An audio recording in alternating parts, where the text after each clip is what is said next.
Chapter 2. On Her Own.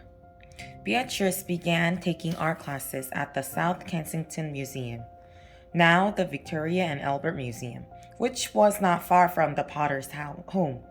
Beatrice was a dedicated and eager student. She received grades of excellent in all her courses.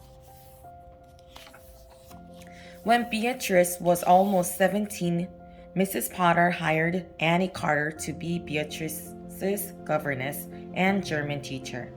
Annie was just 3 years older than her student. Beatrice was angry. Beatrice felt she was old enough to look after herself. Her mother was being too protective. Governesses were for children, but Beatrice and Annie got along very well and soon became good friends. It was the first time in her life that Beatrice had a real friend. She and Annie laughed together and shared secrets. Beatrice was fascinated by Annie's stories of her life. Although Annie was not much older than Beatrice, she had lived on her own. She had traveled as a student and lived in Germany. These were things Beatrice could only dream about.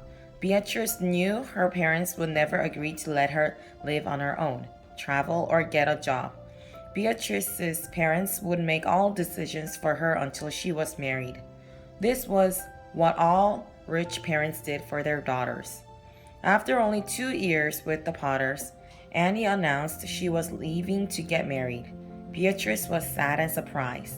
She was going to lose the only close friend she had ever had.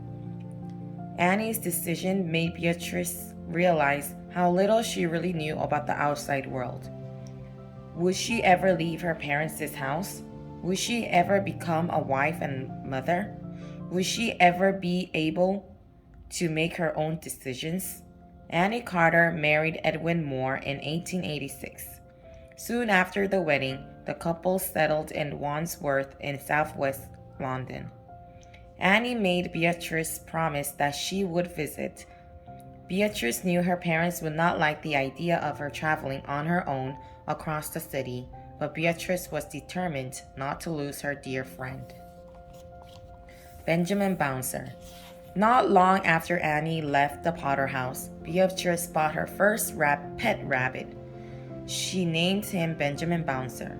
She sneaked him up to the third-floor nursery in a paper bag. Beatrice painted Bounce from every angle. In some of the paintings, she even drew little jackets and pants for him to wear. With Annie gone and Bertram at school, Beatrice had to find things to fill her time.